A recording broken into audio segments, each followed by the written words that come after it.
Olá, pessoal. Vamos fazer um estudo introdutório sobre o que é ideologia. Qual o sentido da ideologia para as ciências humanas, principalmente na filosofia e na sociologia.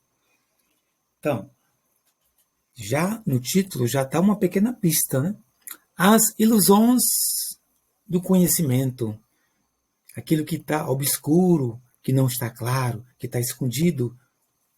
Ok. Então, ela é um conjunto de ideias, crenças, opiniões, ciência das ideias. Essa aí é uma primeira definição. Só que a nossa definição que a gente quer é uma coisa mais pejorativa. O uso dela na nossa sociedade de uma maneira mais negativa mesmo, que manipula, que prejudica a vida das pessoas no seu exercício da liberdade e de sua autonomia. Por isso que precisamos encontrar no conceito de marxista seu conceito. Quer dizer, um conhecimento ilusório que mascara os conflitos sociais. Então, aqui há o sentido negativo de instrumento de dominação de uma classe sobre a outra. Neste sentido, é que entra o conceito de alienação, algo que está alheio. Como assim? É uma separação entre aquilo que o trabalhador produz e o produto do seu trabalho, que não é dele. Que ao vender esta força em troca do salário, que muitas vezes, na maioria das vezes, não compensa o esforço dele, o trabalhador não tem autonomia. Quer dizer, ele não consegue gerir por si só, ele é mandado. Então, ele se torna escravo de um sistema de produção. Então, ele torna-se alheio de si próprio, porque o que ele produz não é dele. Ok. Em Karl Marx, a ideologia é o conjunto de representações e ideias, como de normas de conduta. Por isso que podemos afirmar que a ideologia é visão da realidade distorcida. É como você vê um espelho, a sua autoimagem é mal formada. Então, ela ensina a pensar e agir de acordo com a ideia da classe dominante. Ok? Então, ela repassa a cultura. Há uma separação entre o pensar e agir.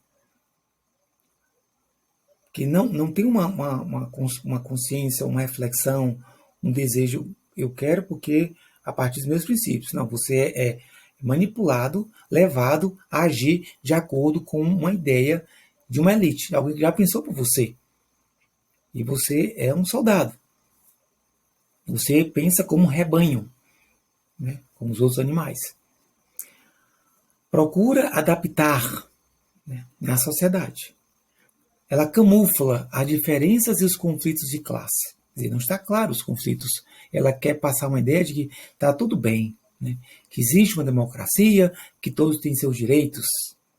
Por isso que é uma separação entre a teoria e a prática.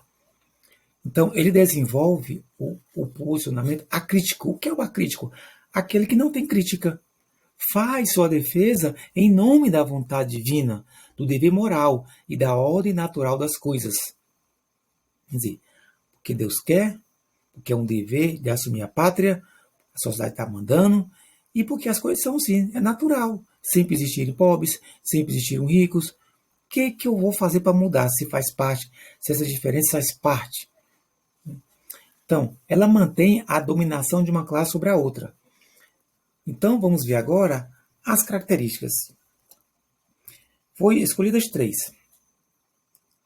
Item A. Naturalização, quer dizer, sempre existiu e existirá pobres e ricos. É natural, né? Havia desigualdade, havia pobreza, por exemplo. Universalização, quer dizer, os valores da classe dominante são para todos.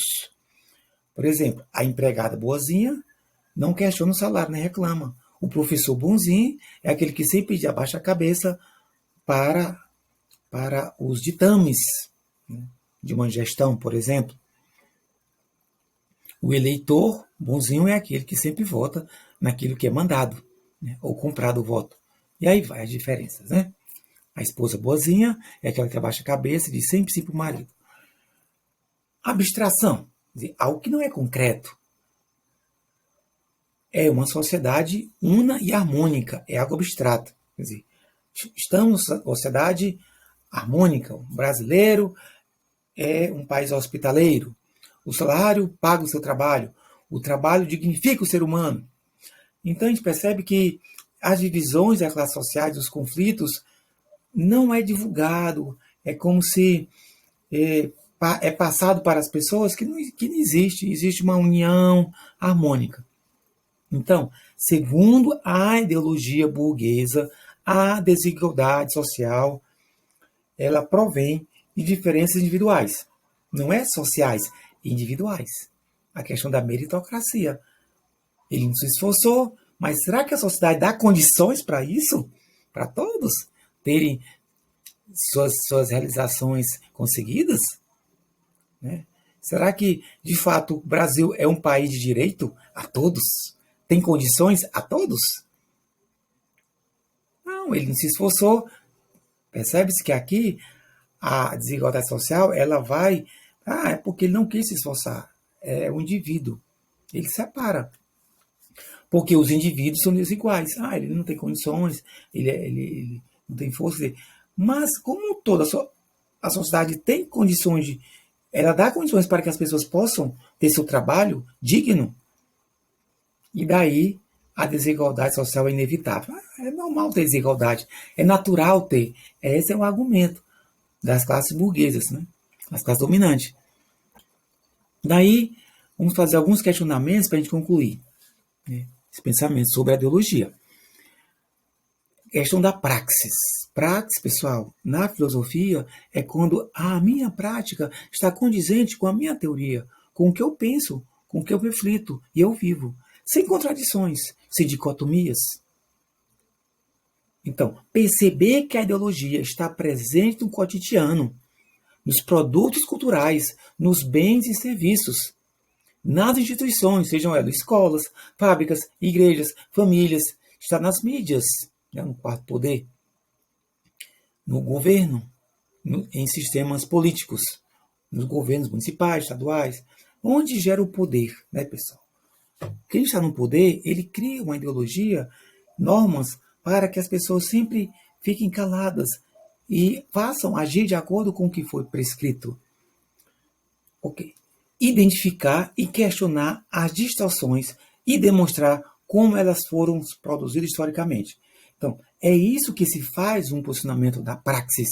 Questionar é perceber que essas atitudes, por exemplo, do brasileiro, estão historicamente ativas, desde o Brasil colônia, que percebeu-se essa ideologia da classe dominante, seja ela da realeza portuguesa, seja ela da ideologia católica, quando vieram os jesuítas, e depois continuou aqui no sistema de coronelismo. Outra, o que se precisa fazer? Buscar, refletir a ação e a separação com as ideias. Perceber a contradição na prática. E evitar se calar. Compreender a praxis, que é a união da teoria e da prática. Ok, gente. Então, perceber a ideologia é questionar, é refletir, é buscar a tua autonomia. E evitar ficar em silêncio, calado, acomodar.